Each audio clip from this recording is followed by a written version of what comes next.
All right, let's get caught up on what's happened so far with our 5-hour energy rapid recap. Of course, we're racing on a Monday after 2 straight days of wet weather. And the 43 cars came down for the green flag in front of an enthusiastic crowd. And here comes Kyle Busch in his drive for 5 straight wins at Texas Motor Speedway. He has now led a total of 74 laps. Makes his crew chief, Jason Radcliffe, happy. Tough break for Justin Lofton in the 71. The rookie has contact with the 99 of Trevor Bayne. He's the big loser in this deal as he just tries to knock down the wall and almost succeeded. He was okay, and he looks at Trevor and said, "Why did you pinch me?" And a lot of double-duty drivers, and 2 of them got together. That was Kevin Harvick and the 21 of Clint Bowyer. And a few laps later, it would be Bowyer suffering the biggest because he would hit the wall as well. And right now, Clint Bowyer, who had top 10 finishes in his last 3 Texas starts in the Nationwide Series, is out of this race. There is our race leader, Kyle Busch. He's now led 76 laps. The drop back to second place and third, almost side by side, is 1.7 seconds with Logano in the 20. And here comes Carl Edwards taking a look. I've been watching lap times of Carl Edwards, and he has been really faster than anybody. He just can't seem to get around Joey Logano, but he's got this car handling better than it's handled all day long, and he's just eating the bottom of this track up. This is one of the longer runs we've had today, too, and it looks like Carl Edwards' car comes in after they've run quite a few laps here. So Carl takes over second place here at the O'Reilly 300 at Texas Motor Speedway. And he's trying to open up a little gap and close down that lead of 2.03 seconds of Kyle Busch. Let's get more on the 60 from Vince Welch.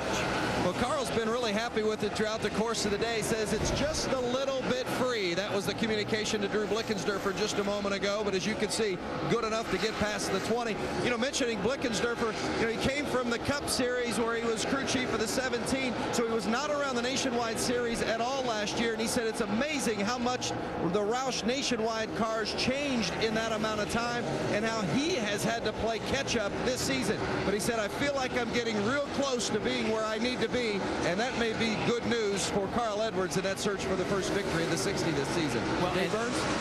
Hey, Vince, as we see the battle for 5th there on the right just a second ago, let's go back to Joey Logano and why he got passed by Carl Edwards. In fact, he mentioned the freeness that you talked about. He said the 60's a little bit looser. It gets yaw a little bit better than I do. I think you need to give me more of that the next time we come down pit road. It was better, but you need to give me some more. Jamie? Somebody else that's won some more of that good stuff is Greg Biffle, 4th right now. He started 42nd because of a mishap in qualifying.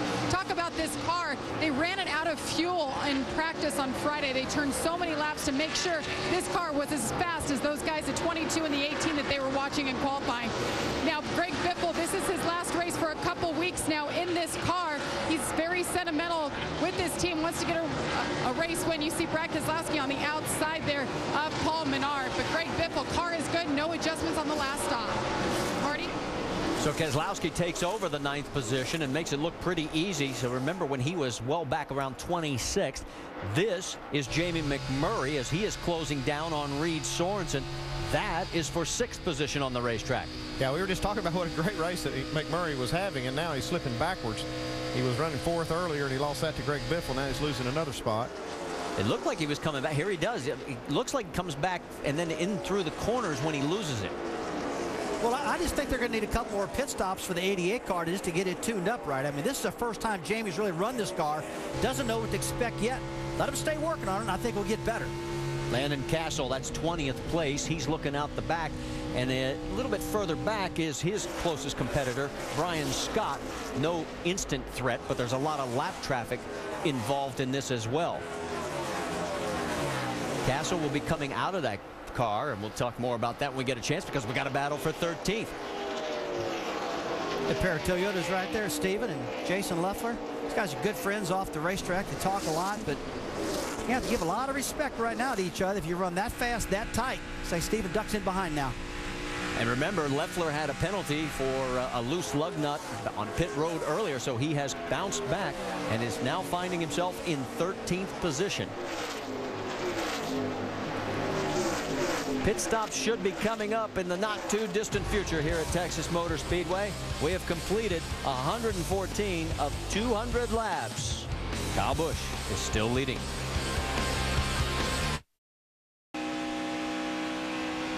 Welcome back to the NASCAR Nationwide Series here at Texas Motor Speedway. Make sure to go to NASCAR.com for all your latest NASCAR information. A battle. Oh, and that is Scott Lagasse Jr. tagging the wall. That is for position. 25th on the racetrack with Brendan gone. And now Brendan has the door open. Can he squeeze it on through? And the answer right now is no. James Buescher also in the picture, but he is on the lead lap, actually in 22nd position. There are 3 cars, Scott or Raines, Lagasse, Brendan Gaughan. They are the first 3 cars a lap down. Well, I've seen a lot of cars this week tag the wall coming up off the corners, not only just off at Exeter turn 2. It seems like a lot of them hit the wall as they pass the start-finish line, arcing it out to get in turn 1. And they banged the right side of the car. I saw it in the Cup race. We've seen it here today. It's just because these guys are trying to carry so much speed and keep these things wound up. Well, you see Lagasse leading this 4-car freight train. He finished a season best 8th last week at Phoenix. But as we mentioned, he is 1 lap down in 25th. Let's go back up front, check in with our race leader. Kyle Busch now leads Carl Edwards by 2.4 seconds. Back in second is Edwards, and third is Joey Logano. And let's drop on back. That's what it looks like. And Biffle comes into the picture in 4th position, and he is 10 seconds back. And then all the way back to 7th position is Jamie McMurray. And let's check in on his pit. Yeah, with interested car owner Dale Earnhardt Jr., who's getting a big screen view of that up there. You like the way Jamie's been holding it today? Jamie's done a really good job for us, and Helmut's car's been running pretty good. It just got a lot colder in the last half hour, and our car tightened up a little bit. Jamie's moved around and found a little bit more speed, but hopefully we can get another adjustment in there that'll help him out and get him back up toward the top 5 and get us a pretty good finish today. He's done a great job, though. I talked a little bit about what Pops saw in him. What do you like about Jamie in this car?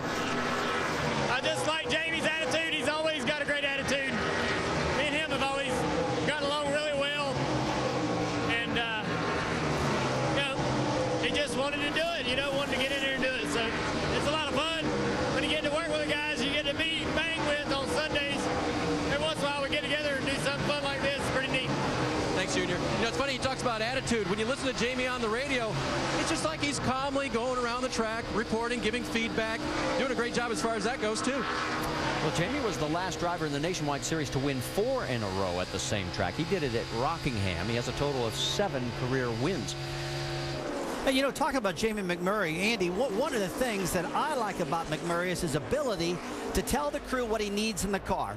What type of adjustment he needs, track bar, springs, whatever. You see him battling here with Brad Keselowski. As that's going on, I guarantee you, his brain is thinking, I'm going to tell this crew I need a spring, I need air pressure. The guy just doesn't say loose or tight. He gives you a sense of direction. You know what I like about it? What's that? He's good. He is good. He's just good. So's that driver in the 22, Keselowski, trying to get the job done. Can't seem to finish the deal. He's gotten on side by side with him. But Jamie's carrying enough momentum on the high side. Here comes David Rudiman into that mix also. You saw him at the back of that screen. Here we go. Now he gets a great run off the corner and now move the 22 ahead of the 88 for 7th. I don't know how many times we see this. Brad Keselowski just seems to get better and better as the race goes on. Even if he doesn't have a really good car or great car, he finds a way to get there by the end of the race. Well, one thing I'm hearing, too, that little interview we did with Dale Earnhardt Jr. was pretty intriguing to say that, hey, this racetrack it's got much colder out here right now, and our cars got tight. So you got to believe a lot of these guys are experiencing the same conditions. They're going to have to start adjusting this car for later in the race, because if it gets cooler here, we saw on Friday when it was qualifying, this track is very, very temperature sensitive. And it's not obvious, you know, it's not like a cloud came over, the drivers can see it, or we can see if the track's changing. This is just a temperature change. The drivers can't even feel that. Sometimes a crew chief has to tell the drivers, hey, look, we've lost a lot of temperature out here, so be thinking, what's that doing to your car? You have to remind him of that sometimes, because he can't see that. You know, these cars are hot inside. A lot of people always ask me, how hot are they? So, well, the exhaust underneath the car is well over 1,200 degrees. And then the ambient air temperature inside the car, man, I've had it where it's approached 175 degrees, if not hotter, Andy. The cool helmet really helps a lot. But these cars get so warm inside, you're exactly right, man. You don't know what that temperature outside feels like.